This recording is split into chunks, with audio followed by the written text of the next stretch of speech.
வணக்கம். இந்த வீடியோல ஒத்தப்பனை சொடலமாடசாமி கதையை பத்தி பார்க்கலாம் வாங்க. பொதுவாகவே பிள்ளையாரு முருகன் இப்படிப்பட்ட சாமிகளை கும்பிடுறப்ப இல்லாத ஒரு பயம் சொடலமாடசாமியை கும்பிட போகும்போது தானா நமக்கு வந்துடும்.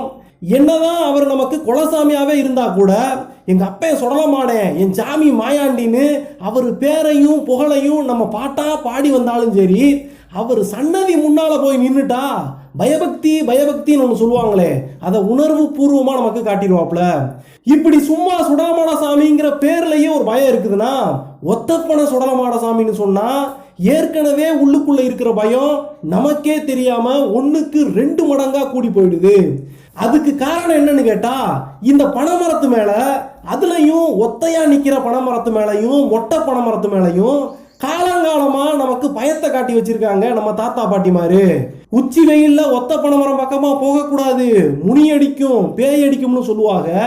அந்த முனி எப்படி இருக்கும் பேய் எப்படி இருக்கும்னு தெரியலன்னா கூட நல்லா ஓங்கி ஒசந்து நிக்கிற இந்த பனைமரத்து பக்கமா தனியா போனோம்னா லைட்டா வயிற்றுல புளிய கரைக்கும். இப்படி சுடுகாட்டு சுடலமாடம் பேரு ஒரு பக்கம் பயத்தை கொடுக்குது, ஒத்த பனைமரமும் நமக்கு பயம் காட்டுது. இந்த ரெண்டும் சேர்ந்து ஒத்த பனை சுடலைன்னு சொன்னா பக்தியையும் தாண்டி பயன்தான் முன்னக்கு வந்து நிக்குது. சரி, உண்மையிலேயே இந்த ஒத்தப்பனை சுடலை எப்படிப்பட்டவர், அவரை பார்த்து பயப்படணுமான்னு கேட்டா, நம்ம சீவலப்பேரி சுடலமாடசாமி கூட மூவாத்தங்கரையில சுயம்புலிங்கமா உதிச்சு தலைமை கோயில்ல அமைதியான முறையில் உட்கார்ந்துட்டாரு. ஆனா இந்த ஒத்தப்பனை சுடலை இருக்காரு பாருங்க, ஆர்ப்பாட்டங்களை பண்ணி ஆதாளி போட்டு 5 மணி வள்ளையந்தாங்கி விரிச்சு போட்ட சடையோட கருங்கச்ச ஆடை கட்டி தூக்கி நிக்கிற புருவத்தோட தோல் மேல 2 பனைமரத்தை புடுங்கி போட்டுக்கிட்டு பொணத்தோட கைய காலை பிச்சு வந்து கரக்கு முறுக்குன்னு சேவை போல ஒரு சீவலை போல கடிச்சு மென்ன வாக்குல 2 கோரப்பல்ல காட்டிக்கிட்டு நாக்க நல்லா துருத்திக்கிட்டு வாயிலையும் மாரிலையும் ரத்தத்தை சிந்த விட்டுக்கிட்டு படு ஆக்ரோஷமா வரக்கூடியவர். இதெல்லாம் கேட்டதுக்கு அப்புறமா அவரை பார்த்து பயப்படணுமா வேண்டாமான்னு நீங்களே முடிவு பண்ணிக்கங்க. இந்த ஒத்தப்பனை சுடலமாடசாமியை பத்தி ஒத்த வரியில சொல்லணும்னா, பொய் சத்தியம் போட்டா புணமாக்கி விடுவாரு அம்பிடுதேன். சரி, இவர் முதல்ல எப்படி பிறந்தாரு எப்படி வளர்ந்தாருன்னு சுருக்கமா பார்த்துட்டு அப்புறம் எதனால இவருக்கு இப்படி ஒத்தப்பனை சுடலைன்னு பேர் வந்துச்சுங்கிற வரலாற விரிவா பார்த்துருவோம். இவர் அவதார கதை எல்லாருக்கும் தெரிஞ்ச கதை தான். இவர் பூர்வீகம் கைலாசம், அப்பா சிவபெருமான், அம்மா பார்வதி தேவி பேச்சியம்மா. இப்படி மயான பேச்சியம்மா புள்ள வர வேணும்னு புருஷன்கிட்ட கேட்க, சுடுகாட்டுல எரியிற பொணத்துக்கு எதிர மடியை ஏந்தி நில்லுதாயி, பொணம் எரிஞ்சு அதுல இருந்து தெரிக்கிற சதைய பூரா உன் முந்தான சேலையில வாங்கு, அப்புறம் தெரிச்சு விழுந்த அந்த சதைய பூரா ஒரு பொம்மையா புடிச்சு வைன்னு பரமசிவன் சொல்ல போக, அந்த பேச்சியம்மாவும் புருஷன் சொன்ன மாதிரியே சுடுகாட்டுக்கு போய் சதைகளை பூரா சேகரிச்சு பிண்டத்தை புடிச்சு முண்டஞ்சாமிய பெத்தெடுத்து, ஆஹா இப்படி பிள்ளை பிறந்துருச்சேன்னு சொல்லிட்டு மனம் பொறுக்காம அழுது புலம்ப போக, பரமசிவன் பிறகு மனசு வச்சு ஒண்ணுமில்லாத அந்த சதப்பிண்டத்துக்கு கை கொடுத்து காலு கொடுத்து மூக்கு கொடுத்து மொழி கொடுத்து பேச வாய் மொழி கொடுத்து சுடுகாட்டுல சுடலையில பிறந்த இந்த மைந்தனுக்கு சுடலமாடன்னு பேர் கொடுத்து கைலாசம் தூக்கி வந்து குளிப்பாட்டி பால் கொடுத்தா, அந்த புள்ள பால் குடிச்சு பசி அடங்காம அந்த ருசி பத்தாம யாருக்கும் தெரியாம கைலாசத்தை நீங்கி வந்து பத்திரமா பதுங்கி வந்து பூமியில மயானத்துல தேடி தேடி புணந்துன்னுட்டு வாய கூட கழுவாம அப்ராணி புள்ள போல மறுபடியும் கைலாசம் போய் தொட்டில படுத்து கிடக்கு. பிறகு செத்த நேரம் கழிச்சு அங்க வந்து பார்த்தா நம்ம பார்வதி ஆத்தா, ஆஹா புணந்தின்னும் பேப்புள்ள வாச்சு போச்சே, குளமானம் கெட்டு போச்சேன்னு புலம்பி தள்ள சடார்னு வந்து நிக்கிறாரு பரமசிவன். மகனே உனக்கு வரந்தாரே நல்ல இடந்தாரேன், உடனே நீங்கி போ கைலாசத்தை விட்டு, பூமியில பேய்கள் அடக்கி பூதங்களை முடக்கி நல்லவனை காத்து கெட்டவனை கொன்னு காவல் தெய்வமா காத்துவாயான்னு அனுப்புறாரு சுடலமாடனை. அவரு மலையாள தேசம் பூரான் சுத்தி பகவதி அம்மன் கோயில்ல தங்கி பின்னால தமிழ்நாடு வந்து சேர்ந்து சீவலப்பேரி சாமியாகி அங்கிருந்து புறப்பட்டு அநியாயத்தை தட்டி கேட்க, ஒத்தப்பனை நிழலுல ஒய்யாரமா நிலைய வாங்கி மாறாத மறையாத ஒத்தப்பனை சுடலைன்னு பேரு வாங்கி நிக்கிறாப்ல. அவருடைய அவதார கதையை கொஞ்சம் வேற ஸ்டைல்ல கைலாயத்துல 32வது மரகத தூண்ல மணிவிளக்குடைய ஜோதியில் இருந்து பார்வதி தேவியுடைய மகனா பிறந்தவர் தான் சுடலைன்னு சொல்லுவாங்க. சரி, எது எப்படி இருந்தாலும் சரி, இந்த ஒத்தப்பனை சுடலை வேற யாரும் இல்ல, ஆதி சுடலமான சீவலப்பேரி மாயாண்டி தான் அங்கிருந்து கிளம்பி வந்து வேற ஒரு இடத்துல ஒத்தப்பனை சுடலையா உட்கார்ந்துருக்காருன்னு இப்போ கிளியரா தெரிஞ்சு போச்சு. ஏதோ அநியாயத்தை தட்டி கேட்கத்தான் இப்படி வந்து ஒத்தப்பனை சுடலைன்னு பேர் வாங்கி இங்க வந்து சேர்ந்தாருன்னு சொன்னமே, அது என்ன அநியாயம், யாரு என்ன தப்பு பண்ணுனாங்க அப்படிங்கிற அந்த கதையை தெரிஞ்சுக்கிட்டாதான் முதலா சீவலப்பேரியில இருந்து நாங்குநேரிக்கும் திசைவளைக்கும் மத்தியில விஜயநாராயணத்துக்கு அவர் வந்து சேர்ந்த காரணம் என்னன்னு நமக்கு புரியும். அந்த கதைக்குள்ள போறதுக்கு முன்னால ஒரு விஷயத்தை நம்ம தெரிஞ்சுக்கணும். எப்படி சுடலமாடசாமிக்கு சீவலப்பேரி தலைமைப்பதியா முதல் கோயிலா இருக்கோ, அதே மாதிரி இந்த ஒத்தப்பட சுடலைன்னு நீங்க எங்கெங்க கோயில்களை பார்த்தாலும் அந்த கோயில்களுக்கெல்லாம் மூத்த கோயில், கோயில் இங்க வடக்கு விஜயநாராயணத்துல ஒத்தப்பட சுடலமாடன்னு ஒரு கோயில் இருக்கு பாத்தீங்களா, அந்த கோயில் தான். சிறுமலஞ்சி ஒத்தப்பட சுடலையா இருக்கட்டும், பட்டர்புரம் ஒத்தப்பட சுடலையா இருக்கட்டும், இந்த கோவில்கள் எல்லாமே விஜயநாராயணத்திலிருந்து பிடிமண் எடுத்துட்டு போய் கட்டப்பட்ட கோவில்கள் தான்.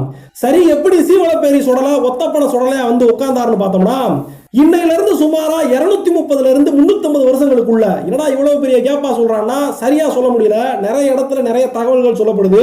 200 வருஷங்களுக்கு முற்பட்ட கதைங்கிறாங்க, 230, 250, 380 இப்படி பலவிதமான தகவல்கள் சொல்லப்படுது.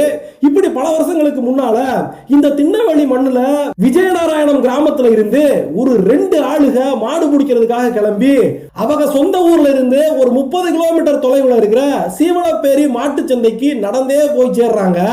இப்படி கிளம்பி போனவங்கல ஒருத்தரோட பேரு பேச்சியப்ப தேவர், இன்னொருத்தரோட பேரு ஆண்டி சாம்பன். இந்த பேச்சியப்ப தேவர் இருக்காரு, அவர் ஆளு பாக்குறதுக்கு கொஞ்சம் தாட்டிக்கமா தெரியுவாப்ல. ஊர்ல நிறைய நிலப்படம்லாம் வச்சு புழைகிறாரு. அவருக்கு துணைக்கு ஆண்டி சாம்பன்னு சொல்லக்கூடிய அவருடைய வீட்டுல தோட்டத்துல எல்லாம் வேலை பார்க்கிறவரை கூட கூட்டிட்டு போனாங்கன்னு சொல்றாங்க. சில இடங்கள்ல கூட வந்த இந்த ஆண்டி சாம்பனுங்கிறவரு பேச்சியப்ப தேவருடைய வேலைக்காரன் கிடையாது. பேச்சியப்ப தேவருக்கு ஒரு சொந்தக்காரர் இருக்காரு. அவர் பேரு சங்கனாபுரம் அப்படிங்கிற ஊர்ல இருக்கிற சண்முகம். இந்த சண்முகத்துடைய வேலையால் தான் ஆண்டி சாம்பன். தன்னோட சொந்தக்காரரு இந்த பேச்சியப்ப தேவரு சீவலப்பேரிக்கு போய் மாடு பிடிக்க போறாருன்னு தெரிஞ்சுக்கிட்ட இந்த சங்கனாபுரம் சண்முகம் தன்னுடைய வேலையாளு இந்த ஆண்டி சாம்பனை அவர் கூடயே போய் நமக்கு ஒரு சோடி மாடு வாங்கிட்டு வந்துடுறேன்னு சொல்லிட்டு அனுப்பி வச்சாருன்னு ஒரு கதை சொல்றாங்க. இன்னும் சில கதைகள் என்ன சொல்றாங்கன்னா, இந்த விஜயநாராயணத்திலேயே பச்சையன் ஆசாரின்னு ஒருத்தர் இருந்தாருன்னு, அவரு இந்த பேச்சியப்ப தேவர் மாடு வாங்க போறாருன்னு தெரிஞ்சுக்கிட்டு கொஞ்சம் பணத்தை கொடுத்து எனக்கும் ஒரு சோடி மாடு வாங்கிட்டு வந்துருக்குன்னு சொல்லி அனுப்பி வச்சாருன்னு சொல்றாங்க. ஸோ இந்த கதையெல்லாம் நம்ம இப்போ நிறைய கேரக்டர் பார்த்துருப்போம். நிறைய பேரெல்லாம் குழப்பிக்க வேண்டாம். நம்ம தெரிஞ்சுக்க வேண்டிய முக்கியமான விஷயம், பேச்சியப்ப தேவருங்கிறவரும் ஆண்டி சாம்பனுங்கிறவரும் சீவலப்பேரிக்கு இப்போ மாடு பிடிக்க கிளம்பி போய்கிட்டு இருக்காங்க. இப்படி சொந்த ஊர்ல இருந்து சீவலப்பேரிக்கு ரொம்ப தூரம் நடந்து போக வேண்டியிருக்கு. மாடை பிடிச்சிட்டு மறுபடியும் வந்து சேர்றதுக்கு ரொம்ப லேட் ஆயிடலாம், இல்லைன்னா மக்கா நாள் கூட ஆகி போயிடலாம். அதனால இவங்க கையோட நல்லா கட்டு சோத்தை கட்டி எடுத்துட்டு போறாங்க. அந்த காலத்துல எல்லாம் ஹோட்டல்லாம் பெருசா இருந்திருக்க வாய்ப்பு இல்லை. அதனால நல்லா புளி சாதத்தை கட்டி எடுத்துட்டு போவாங்க. அதைத்தான் கட்டு சோறுன்னு சொல்லுவாங்க. இப்படி கட்டு சோறை கட்டிக்கிட்டு இந்த 2 பேரும் சீவலப்பேரி போய் சேர்றாங்க. போய் சேர்ந்தா சீவலப்பேரி சந்தையில கொல்லப்பட்ட மாடுகள் இருக்கு. அதுல ஒரு மலையாள வியாபாரி, அதாவது இந்த மலையாள வியாபாரினா அந்த காலத்துல நம்ம கன்னியாகுமரி இருக்கு பாத்தீங்களா, அதையே மலையாள தேசம் தான் சொல்லுவோம். இப்படி இந்த கன்னியாகுமரி மலையாள தேசத்தை சேர்ந்த அந்த காலத்து வியாபாரி ஒருத்தர் அவர்கிட்ட பேரம் பேசி 2 சோடி மாடுக, ஒரு சோடி பேச்சியப்ப தேவருக்கு, இன்னொரு சோடி அந்த பணம் கொடுத்து அனுப்பின ஆளுக்கு, இப்படி 2 சோடி 4 கால மாடுகளை வாங்கிட்டாங்க. இப்படி மாடுகளுக்கு ரேட்டு பேசி பேரமெல்லாம் முடிஞ்சதுக்கு அப்புறமா சந்தைக்கு மத்தியில வெயில்ல நிக்கிற இந்த மாடுகளை பூரா கொண்டு போய் ஏதாவது மரத்தடியில கட்டுவோம்னு சொல்லிட்டு பேச்சியப்ப தேவர் மாடுகளை எழுப்புறாரு. அப்படி மாடுகளை எழுப்பும் போது அதுல அவங்க வாங்க போற ஒரு மாட்டுடைய கால் குழம்பு கொஞ்சம் சூம்பி போய் இருந்துச்சு. அதுக்கு ஏதோ நோய் தாக்கிருச்சு அப்படிங்கிற மாதிரி சொல்றாங்க. அதுக்கப்புறமா இந்த மாடுக வேணாம், சீக்கிரம் வந்து போய் கிடக்கு, வேற மாடுக வேணும்னு சொல்லிட்டு அந்த வியாபாரி கிட்ட பேசி செஞ்சு ஒரு வழியா ரேட்டை பைசல் பண்ணிட்டு இந்த மாடுகளை பூராத்தையும் கொண்டு போய் நிழல்ல கட்ட போறாங்க. இப்படி நம்ம பேச்சியப்ப தேவர் வந்து பேசுற தோரண கீரண எல்லாத்தையும் பார்த்துட்டு அந்த மலையாள வியாபாரியும் சரிங்கய்யா போய் நிழல்ல கட்டி போடுங்க சொல்லிடுறாரு. எப்பயுமே மாட்டை விற்கும் போது மாட்டோட வியாபாரி இருப்பார் பாத்தீங்களா, அவரு மாட்டுடைய கழுத்துல ஒரு கவுத்தை போட்டு கொண்டு வந்திருப்பாரு. அந்த கவுத்தோட சேர்த்து வாங்குறவர் கொடுத்து விட மாட்டாரு. வாங்குறவர் தனியா ஒரு கவுர் கொண்டு வந்து அந்த கவுர்ல வாங்க போற மாட்டை கட்டி எடுத்துட்டு போய் வச்சுக்கிடுவாருன்னு சொல்றாங்க. இன்னும் கிராமத்து பக்கம்லாம் விசாரிச்சு பார்த்தோம்னா என்ன சொல்றாங்கன்னா, இந்த மாடு வளர்க்குறவங்களா இருக்காங்க பாத்தீங்களா, அவங்க அந்த மாட்டை கட்டி போட்ட கவுரை மற்றவங்களுக்கு மாட்டை விற்கும் போது அந்த கவுத்தோட கலட்டி கொடுத்து விட மாட்டாங்கன்னு சொல்றாங்க. அப்படி செஞ்சா அந்த மாடு வளர்க்குற அவங்களுடைய ராசி அவங்க கையை விட்டு மாட்டோட சேர்ந்து அடுத்த ஆள் கைக்கு போய் சேர்ந்துரும்னு சொல்றாங்க. அதனால அந்த கவுத்தை மட்டும் பத்திரமா வச்சுக்குவாங்கன்னு சொல்றாங்க. சரி, எது எப்படியோ இந்த மாடை வாங்குறவங்க விற்கிறவங்க வழக்கப்படி மாடை விற்கும் போது அந்த கவுத்தை புதுசா வாங்குறவர் புது கவுர் போட்டு கொண்டு வருவாரு. இப்படி கொண்டு போயிட்டாருன்னா இந்த மாடு அவருக்கு சொந்தம்னு அர்த்தம். அவ்வளவுதான் விஷயம். இங்க மாடு வாங்க வந்த நம்ம பேச்சியப்ப தேவர் நல்லா தோரணையா பெரியாள்தனமா இருக்கிறதுனால அவர்கிட்ட கை மேல பணத்தை வச்சுட்டு மாட்டை புடிச்சிட்டு போங்கன்னு சொல்லிட்டு சொல்றதுக்கு இந்த மலையாளிக்கு கொஞ்சம் கூச்சமா இருந்துச்சு, கொஞ்சம் கஷ்டமா இருந்துச்சு. அதனால சரி பெரிய மனுஷன் தானே மாட்டை போய் நிழல்ல கட்டி போடணும்னு நினைக்கிறாரு. கெட்டி போட்டுட்டு நிழல்ல உட்காந்து கொஞ்சம் பணத்தை எண்ணி நமக்கு வந்து கொடுப்பாப்லன்னு சொல்லிட்டு அவரும் மாட்டை கொடுத்து விட்டுறாரு. மாடு வாங்க வந்திருக்கிற இந்த ரெண்டு பேரும் மாட்டை புடிச்சிட்டு போய் இந்த மாட்டு சந்தைக்கு தெற்க இருக்கிற சீவலப்பேரி சுடலமாடசாமி கோயிலுக்கு எதிர்த்தாக்குல இருக்கிற ஒரு மரத்துடைய நிழல்ல கட்டி போட்டுட்டு அங்க கொஞ்ச நேரம் ரெஸ்ட் எடுத்துக்கிட்டு இருக்காங்க. அதுக்கப்புறமா கொஞ்ச நேரம் தள்ளி போய் இந்த மலையாள வியாபாரி மாட்டுக்காரர் வந்து ஐயா மாடு வாங்கிட்டு போனீங்களே பணம் கொடுங்கன்னு கேட்கும்போது அப்ப பேச்சியப்ப தேவர் என்ன சொல்லிடுறாரு, என்னது பணமா, பணம் வாங்காம இந்த மாடை நீ கொடுத்து விட்டியா, என்னையா உனக்கு மாடு வாங்கினதுக்கு எத்தனை தடவையா காசு கொடுப்பாங்கன்னு சொல்லிட்டு மாத்தி பேசிடுறாரு. இதை பார்த்து அந்த மாட்டு வியாபாரி அதிர்ச்சி ஆகி போயிடுறாரு. என்னையா சொல்றீங்கன்னு சொல்லும் போது நான் தான் பணம் கொடுத்தேங்கிறேன், அதுக்கு சாட்சியா வேணா பக்கத்துல இருக்கானே ஆண்டி சாமே இவனை கேளியான்னு சொல்லும் போது அவர் என்ன செய்வாரு, அவர் பேச்சியப்ப தேவர் கூட வந்திருக்காரு. அதனால அவரும் இவர் கூட சேர்ந்துக்கிட்டு ஆமையா ஏற்கனவே பணத்தை கொடுத்தாச்சுல அப்படிங்கிற மாதிரி சொல்றாரு. இதனால இவங்க ரெண்டு பேரும் பேசுற தோரணையை பார்த்தாலே நம்மளை ஏமாத்தணும் ஒரு முடிவுக்கு வந்துட்டாங்க. இனிமேல் இவங்கிட்ட பணத்தை வாங்க முடியாதுன்னு சொல்லி தெரிஞ்சுக்கிட்டு இப்படி நடக்கிற அநியாயத்தை எல்லாம் இங்க உட்கார்ந்து சுடலமாடசாமி சீவலப்பேரி மாயாண்டி நீ கண்கூட பாத்துக்கிட்டு இருக்கியே, இதை நீ தட்டி கேட்கணுமியா, 8 நாளைக்குள்ள இவங்களுக்கு நீ யாருன்னு காட்டணுமியான்னு சொல்லிட்டு சுடலமாட மேல பாரத்தை போட்டுட்டு அங்க இருந்து போயிட்டாங்கன்னு சொல்றாங்க. இன்னும் சில வெர்ஷன் ஸ்டோரியில என்ன சொல்றாங்கன்னா, இந்த மாதிரி மாடுகளை வாங்கிட்டு நீங்க காசு கொடுக்கலன்னு சொல்லிட்டு இவங்க ரெண்டு பேருக்கும் கொஞ்சம் தகராறு ஆகுது. அந்த சந்தையில இருக்கிற எல்லாரும் அந்த இடத்துல கூட ஆரம்பிக்கிறாங்க. அதுக்கப்புறமா பணம் கொடுத்தது உண்மையா இருந்தா சீவலப்பேரி சுடலமாடம் மேல சீவலப்பேரி சுடலமாட சன்னதியில வச்சு சத்தியம் பண்ணிட்டு போங்கன்னு சொல்ல போக இந்த மாடு வாங்க வந்திருந்த பேச்சியப்ப தேவரும் ஆண்டி சாம்பானும் சடாரு சத்தியத்தை போடுறாங்க. அதனால வேற வழி இல்லாம இத்தனை வருஷமா உன் காலடியிலே வந்து இந்த மாட்டு சந்தையில மாடு வித்து பொழப்பு நடத்திட்டு இருக்கிற என்னையே உன் கண் முன்னாலே ஏமாத்தி போட்டாங்களே, இவங்களை நீ தான் கேட்கணும் ஜாமின்னு சொல்லிட்டு அந்த மலையாள வியாபாரி சொல்லிட்டு போயிட்டாருன்னு சொல்றாங்க. இப்படியாக ஊர்ல இருந்து கிளம்பும் போது பணத்தை எல்லாம் கொடுத்து நல்ல முறையில 4 மாடு வாங்கிட்டு வரணும்னு கிளம்பி வந்து இவங்க ரெண்டு பேரும் சந்தர்ப்ப சூழ்நிலைகளை எல்லாம் பயன்படுத்திக்கிட்டு 4 மாடுகளையும் அந்த வியாபாரி கிட்ட இருந்து ஏமாத்தி இப்ப வாங்கி கைவசம் வச்சிருக்காங்க. அதுக்கப்புறமா அந்த வியாபாரியால இங்க பணத்தை வசூல் பண்ண முடியாம அங்க இருந்து கிளம்பி போனதுக்கு அப்புறமா இங்க மாடுகளை பிடிச்சி கட்டி வச்சிருக்க ரெண்டு பேரும் அந்த மரத்தடியிலே உட்காந்து சாப்பிடலாம்னு ஒரு முடிவுக்கு வராங்க. இப்படி சாப்பிட ஆரம்பிக்கும் போது அந்த மரத்தடியில நிறைய பேர் தங்கியிருப்பாங்க, நிறைய பேர் அவங்களுடைய கட்டு சோறு கொண்டு வந்த சாமான்லாம் வச்சிருப்பாங்க. இப்படி இருக்கும்போது அவங்க சாப்பிடறதுக்கு கட்டி வச்சிருந்த 2 பெரிய பொட்டலத்தை எடுக்கிறாங்க. அதுல ஒரு பொட்டலம் மட்டும் அவங்க பொட்டலத்தை விட்டுப்புட்டு வேற ஒரு பொட்டலத்தை தெரியாம மாத்தி எடுத்துட்டு வந்துடுறாங்க. சரின்னு சொல்லிட்டு சாப்பிட உட்காரும் போது ஒரு பொட்டலத்தை இப்ப சாப்பிட்டுருவோம், இன்னொரு பொட்டலத்தை ஊருக்கு போற வழியில நடுவுல எங்கேயாவது வச்சு சாப்பிட்டுக்கிறோம்னு சொல்லிட்டு அவங்க வீட்டுல இருந்து கொண்டு வந்து அந்த ஒரிஜினல் பொட்டலத்தை சாப்பிட்டுறாங்க. மாத்தி எடுத்துட்டு வந்திருந்த தெரியாம கைமாறி போயிருந்த அந்த பொட்டலத்தை பக்கத்திலே வச்சுட்டு இவங்க ரெண்டு பேரும் சாப்பிட்டு முடிச்சுட்டு இந்த 4 மாடுகளையும் பத்திட்டு இப்படி சுடலமாடசாமி மேல சத்தியம் போட்டோமே, என்னதான் இருந்தாலும் இன்னைக்கு நம்ம செஞ்சது தப்போ, ஏதாவது நடக்குமோ, ஏதாவது வில்லங்க வருமோன்னு சொல்லிட்டு யோசிச்சுக்கிட்டு 4 மாடுகளையும் பத்திக்கிட்டு இவங்க ரெண்டு பேரும் வராங்க. இப்படி சீவலப்பேரியில இருந்து கிளம்பி களியாவூர்ங்கிற இடத்தை கிராஸ் பண்ணி 4 மாடுகளை பத்திக்கிட்டு வரும்போது வழியிலேயே பாதையில ஒரு மாடு படுத்துக்கிறது. அதை எவ்வளவோ முயற்சி செஞ்சு எழுப்பி பாக்குறாங்க, ஒன்னும் எழும்ப மாட்டேங்குது. அதுக்கப்புறமா அது 4 காலையும் பப்பரப்பான்னு விரிச்சு அந்த இடத்துலயே உளுந்து செத்தே போயிருது. இப்படி மாடு செத்ததை பார்த்தா ஆண்டி சாம்பானுக்கு கொஞ்சம் பயம் வந்துருது. ஆனா பேச்சியப்ப தேவர் இதுக்கெல்லாம் பயப்படல, ஏதோ எதேச்சையா அந்த மாட்டுக்கு உடம்பு சரியில்லை செத்து போச்சு, அதனால ஒன்னும் பிரச்சனை இல்லைன்னு சொல்லிட்டு பக்கத்துல ஊர்ல இருக்கிற பகடையை கூப்பிட்டு இந்த செத்து போன மாட்டுக்கு செய்ய வேண்டியதை செய்யப்பான்னு சொல்லிட்டு மீதி இருக்கிற 3 மாடுகளை பத்திக்கிட்டு இவங்க கிளம்பி வராங்க. அடுத்து இவங்க தாண்டி வர்றது வள்ளநாட்டை தாண்டி ஒரு ஆத்து பக்கமா வரும்போது சரி இந்த இடத்துல உட்காந்து மிச்சம் இருக்கிற அந்த கட்டு சாதத்தை சாப்பிடலாம்னு சொல்லி பிரிக்கும் போது ஏற்கனவே நம்ம பார்த்தோம், இப்ப மாறி வந்துச்சு அந்த கட்டு சாதம். இது இவங்களோட கட்டு சாதம் கிடையாது, அந்த மரத்தடியில இருந்து தெரியாம மாத்தி எடுத்துட்டு வந்துட்டாங்க. இந்த கட்டு சாதத்தை பிரிச்சு பார்த்த உடனே உள்ள பூரா ஒரே ரத்தமா இருக்கு. என்னடா இப்படி கட்டு சாதம் பூரா ரத்தமா இருக்கேன்னு சொல்லி பயந்து போயிருக்காங்க. ஆனாலும் நல்லா பார்க்கும்போது ஏய் இது நம்ம கொண்டு வந்த கட்டு சாதம் இல்லப்பா, பக்கத்துல எதையோ மாத்தி எடுத்துட்டு வந்துட்டோம் போல, சரி போனா போதுன்னு சொல்லிட்டு அந்த கட்டு சாதத்தை ஆத்துல போட்டுட்டு தண்ணியை மட்டும் குடிச்சிட்டு நடைய கட்டுறாங்க. இந்த இடத்துல தான் நம்ம ஒன்று யோசிச்சு பார்க்கணும். கட்டு சாதத்தை வேற ஒருத்தர்கிட்ட இருந்து மாத்தி தெரியாம எடுத்துட்டு வந்தாங்கன்னு கூட வச்சுக்கிருவோம். ஆனா யாராவது கட்டு சாதத்துல புளி சாதத்துல போய் பச்சை ரத்தத்தை ஊத்தி வச்சிருப்பாங்களாயா, அதுல இருந்தே சுடலமாடசாமி இவங்களை பின்தொடர்ந்து வந்துகிட்டு இருக்காருன்னு சொல்லிட்டு இன்னொரு அறிகுறியும் காட்டுறாரு. ஆனா இதை பார்த்தும் பெருசா பயப்படாம மறுபடியும் 3 மாடுகளையும் பத்திக்கிட்டு நடைய கட்டுறாங்க. அதுக்கப்புறமா நடந்து வந்து கருங்குளம் சத்திரத்தை வந்து சேரும் போது இந்த 3 மாடுகளை கட்டி போட்டு கொஞ்ச நேரம் ரெஸ்ட் எடுத்துட்டு கிளம்பலாம்னு பாக்குறாங்க. அப்படி கிளம்புறப்ப 3 மாடுகள்ல அந்த இடத்துலயே இன்னொரு மாடும் செத்து போயிடுது. என்னடா முதல்ல ஒரு மாடு செத்துச்சு, பிறகு ரத்தத்தை பார்த்தோம், இப்போ இன்னொரு மாடு செத்து போகுதுன்னு சொல்லிட்டு இப்பதான் இவங்க 2 பேருக்கும் கொஞ்சம் பயம் எந்திரிச்சு பார்க்க ஆரம்பிக்குது. சரி என்ன ஆனாலும் பரவாயில்ல, வேகமா ஊருக்கு போய் சேர்ந்துடும் சொல்லிட்டு பயத்தோடய நடைய கட்ட ஆரம்பிக்கிறாங்க. 2 மாடுகளை பத்திக்கிட்டு இவங்க போய்கிட்டே இருக்கும்போது சேரக்குளம் ஊர் வழியா சிந்தாமணி ஊர் மாட்டு மந்தையில வந்து நிக்கிறப்போ பத்திக்கிட்டு வந்திருந்த 2 மாடுல இன்னொரு மாடும் செத்து போச்சு. ஆஹா என்னடா இப்படி நடக்குதுன்னு சொல்லிட்டு இன்னும் பயந்துகிட்டு அந்த மந்தையில செத்து போன மாட்டுக்கு செய்ய வேண்டியதெல்லாம் செஞ்சு புட்டு முனஞ்சிப்பட்டி வழியா கோடாங்குளம் ஓட தாண்டி தெற்க கருமேனி ஆறு வழியா அவங்க ஊரு விஜயநாராயணத்துடைய வடக்கு எல்லையில குட்டதட்டி பாறை பக்கமா வரும்போது கையில வச்சிருந்த மீதி இருக்கிற ஒத்த மாடும் செத்து போச்சு. இப்படி மாடு வாங்கணும்னு போய் 4 காளை மாடுகளை பத்திட்டு வந்து நாளையுமே வார வழியிலேயே காவு கொடுத்துட்டு என்ன நடக்குது ஏது நடக்குதுன்னே தெரியாம வீட்டுக்கு வந்து சேர்ந்துடுறாங்க இவங்க 2 பேரும். இதே கதையில வேற ஒரு வெர்ஷன் ஸ்டோரியில எப்படி சொல்றாங்கன்னா, இவங்க கடந்து வந்த பாதையில எங்கெல்லாம் மாடு செத்து போச்சுன்னா சிவந்திப்பட்டிங்கிற ஊர்ல ஒண்ணு செத்துச்சுனும், புதுக்குறிச்சியில செத்துச்சுனும், ரெட்டியார்பட்டி காரியாண்டி குளக்கரையில ஒண்ணு செத்துச்சுனும், கடைசியாக வடக்கு விஜயநாராயணபுரம் ஒத்தக்கட்டி பாறையில ஒண்ணு செத்துச்சுன்னு சொல்றாங்க. சீவலப்பேரியில இருந்து இந்த வடக்கு விஜயநாராயணம் வரைக்கும் பார்த்தோம்னா நமக்கு ஒரு ஈஸியான ரூட் ஒரு 30 கிலோமீட்டர்ல வருது. ஆனா இவங்க கடந்து வந்த பாதை மாடுகள் இறந்து போன இடங்கள்னு இவங்க சொல்ற இடமெல்லாம் ரொம்ப சுத்தி வரக்கூடிய ஒரு சுத்துப்பாதையா இருந்திருக்கு. முன்னால காலத்துல அங்கிட்டு பாதை இருந்துச்சா இல்லையா, ஏன் இவ்வளவு தூரம் சுத்தினாங்க, இது சரியான பாதை தானா இல்ல நம்ம படிச்ச புஸ்தகத்துல எல்லாம் சரியா சொல்லிருக்காங்களா தப்பா சொல்லிருக்காங்களான்னு தெரியல.